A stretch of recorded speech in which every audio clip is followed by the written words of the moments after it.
Вода стекала по моему лицу, смешиваясь со слезами. 8 лет я прятала их от всех, но главное — от него. Вадим не выносил женских слез.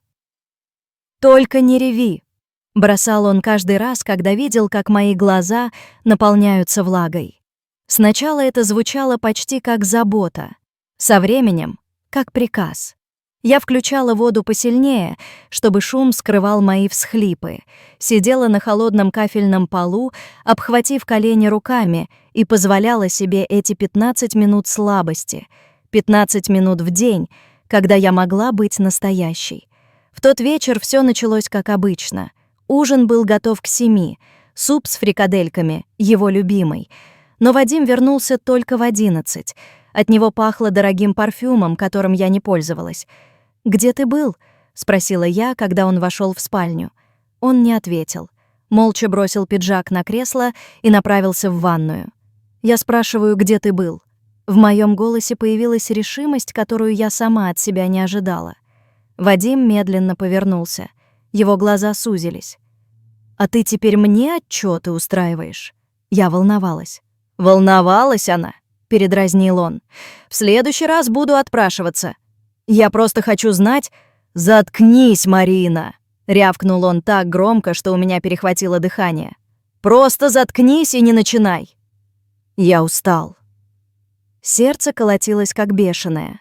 8 лет я молчала. 8 лет притворялась, что все хорошо, что это нормально — бояться собственного мужа, что это нормально — превращаться в тень. Уважаемые зрители, пожалуйста, поддержите нас лайком, подпишитесь на канал и оставьте комментарий. Будет очень приятно, если вы напишете, из какого города или страны вы нас смотрите. «Нет», — тихо сказала я. «Что ты сказала?» Он подошел ближе. Я сказала «нет». Я больше не буду молчать. Вадим рассмеялся. Это был страшный, холодный смех. «И что ты сделаешь? Уйдешь? К маме, которая живет в однушке с твоим братом-алкоголиком? Или к подругам, которых у тебя не осталось, потому что я не выношу их тупые разговоры?» Каждое слово било как пощечина, но я уже не могла остановиться. «Я больше не буду терпеть это, Вадим. Я заслуживаю лучшего». «Лучшего?» — он окинул меня презрительным взглядом.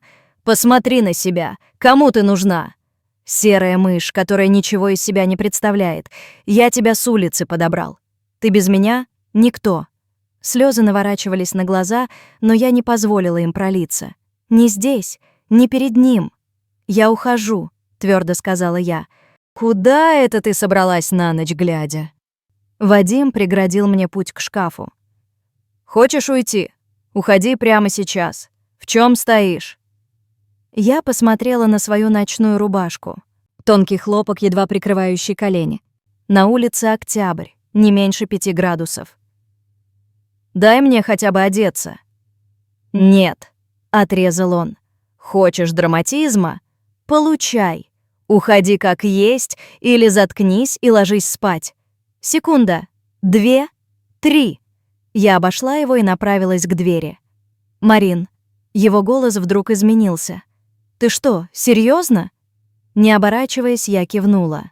«Давай», — неожиданно спокойно сказал он. «Иди, только ни одной твоей вещи здесь больше не будет, когда ты передумаешь». Я открыла входную дверь. «Марина!» — крикнул он, но я уже вышла на лестничную клетку. Холод обжигал ступни. Я шла по пустынной улице, прижимая руки к груди, пытаясь сохранить крупицы тепла. Телефон остался дома. Деньги тоже.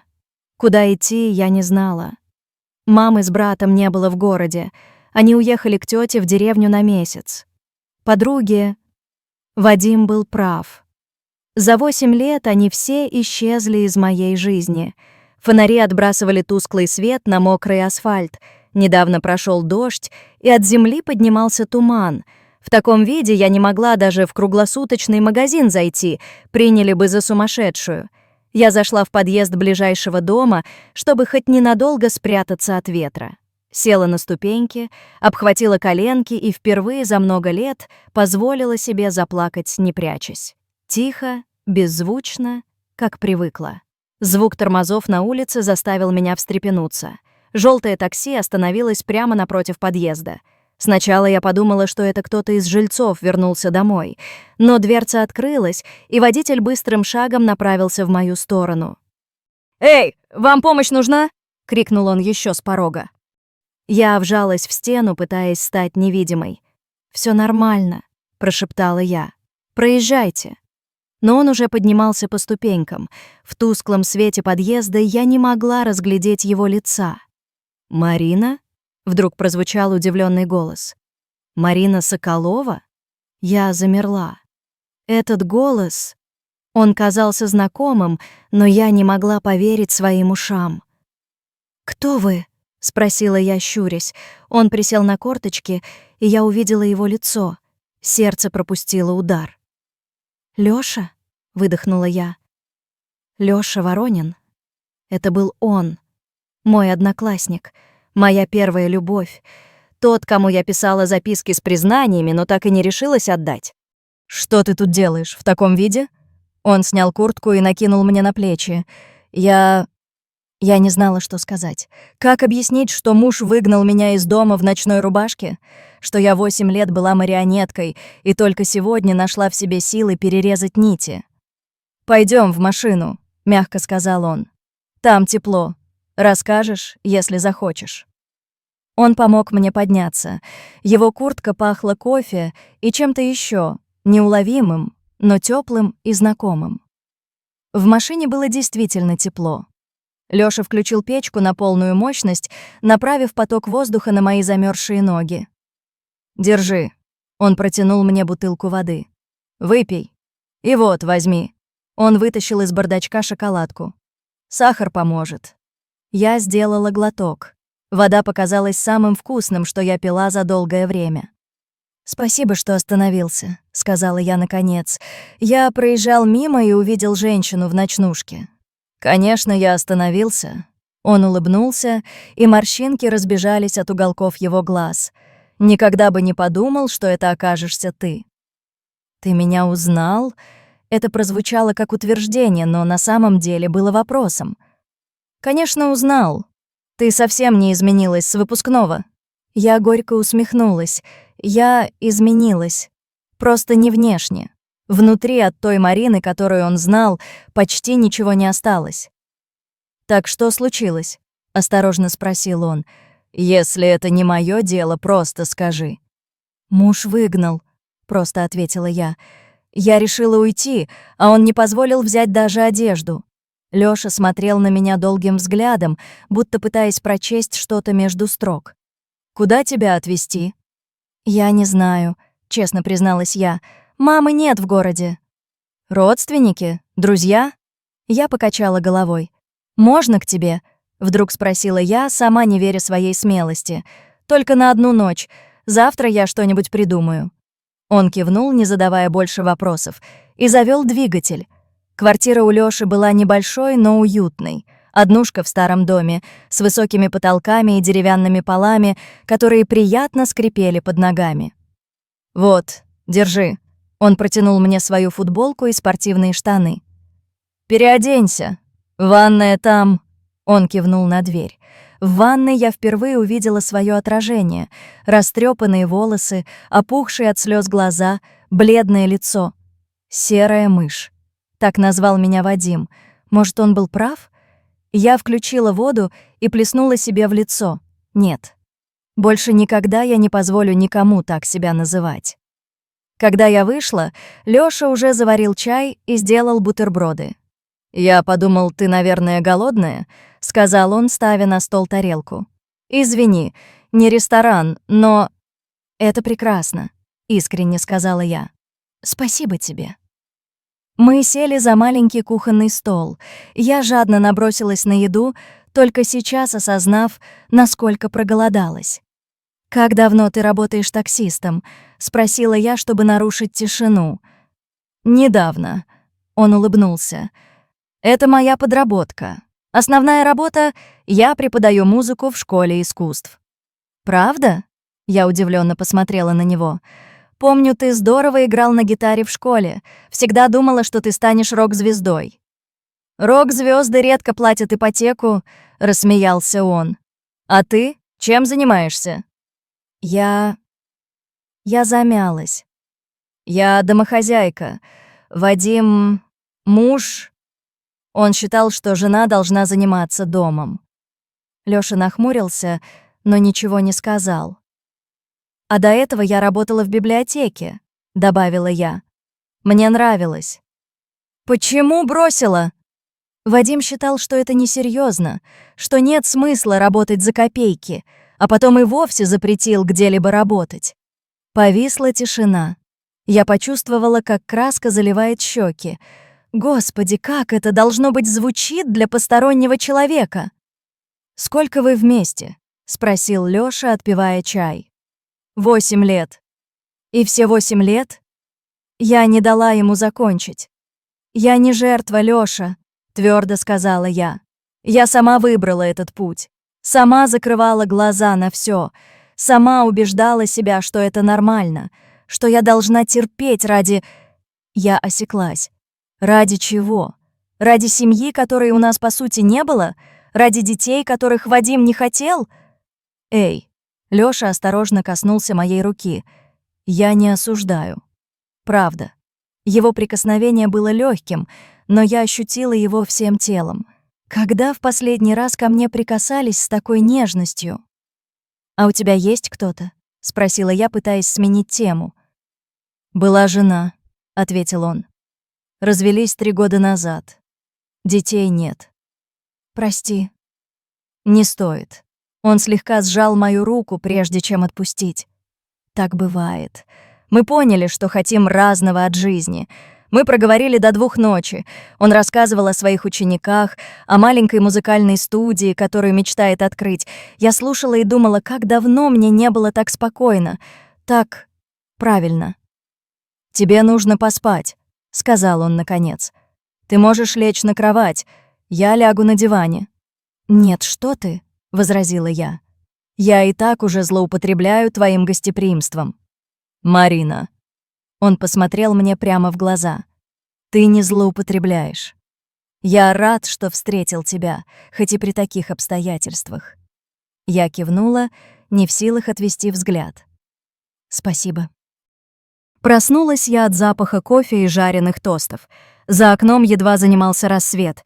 Я села на кровати с удивлением, обнаруживая, что выспалась впервые за долгое время. «Доброе утро». Лёша стоял в дверях с 2 чашками кофе. «Как спалось?» «Хорошо». Я приняла чашку. «Спасибо». «У меня есть идея», — сказал он, присаживаясь на край кровати. «Я сегодня свободен. Давай съездим к тебе домой и заберем твои вещи?» Я почувствовала, как сердце сжалось от страха. Я не уверена. «Я буду рядом», — мягко сказал он. «Если хочешь, могу пойти один. Просто скажи, что забрать». Я покачала головой. «Нет, я должна сделать это сама». Я глубоко вздохнула. «Только побудь рядом, хорошо?» «Конечно». Дверь в квартиру была не заперта. Сердце бешено колотилось, когда я переступила порог. «Вадим?» — позвала я. Тишина. «Вадим, ты дома?» Никто не ответил. Я обошла квартиру. Пусто. На кухонном столе лежала записка. «Я у мамы. Можешь забрать свои вещи. Ключи оставь под ковриком». Почерк был неровным. Буквы прыгали, словно написаны дрожащей рукой. Я почувствовала странное облегчение. Не придется объясняться. Не придется снова видеть его лицо. «Его нет дома», — сказала я Лёше, который ждал у двери. «Заходи». Собрала я только самое необходимое — документы, немного одежды, фотографии родителей. Лёша молча помогал, не задавая вопросов. Только когда мы уже собирались уходить, он вдруг остановился перед фотографией, стоявшей на полке в гостиной. «Это ты?» — спросил он, показывая на снимок. Я кивнула. Фото было сделано на море 3 года назад. Я улыбалась, подставив лицо солнцу. Вадима рядом не было, он не любил фотографироваться. «Красивая», — просто сказал Лёша. «Можно взять?» Я удивлённо посмотрела на него. «Зачем?» Не знаю. Он смутился. Просто хорошее фото. Я взяла рамку и вытащила снимок. Держи.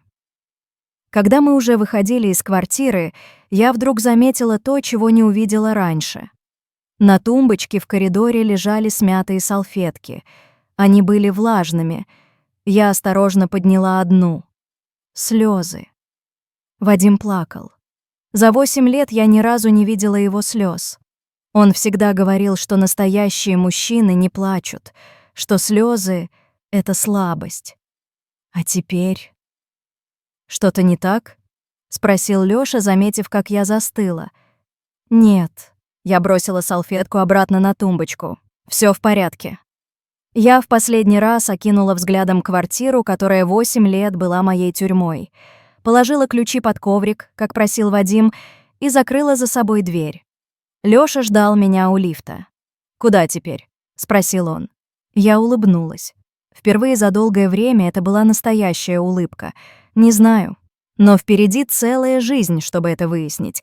Он протянул мне руку, и я, не колеблясь, вложила в неё свою ладонь. Прошло полгода. Я снова работаю в библиотеке. Сняла маленькую комнату недалеко от работы. Вечерами хожу на курсы психологии. Давняя мечта, которую я не решалась осуществить. Вадим пытался связаться со мной несколько раз. Сначала злился, потом умолял вернуться. В последнем сообщении просто написал «Прости меня». Я не ответила. Лёша...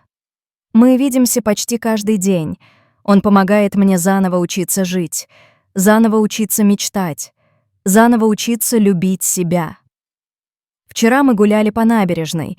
Было холодно, и он накинул мне на плечи свою куртку, точно так же, как в ту первую ночь. «Марин», — вдруг сказал он, останавливаясь, — «я должен тебе кое-что сказать». «Что?» — спросила я, чувствуя, как сердце начинает биться быстрее. «В ту ночь...» Это не было случайностью.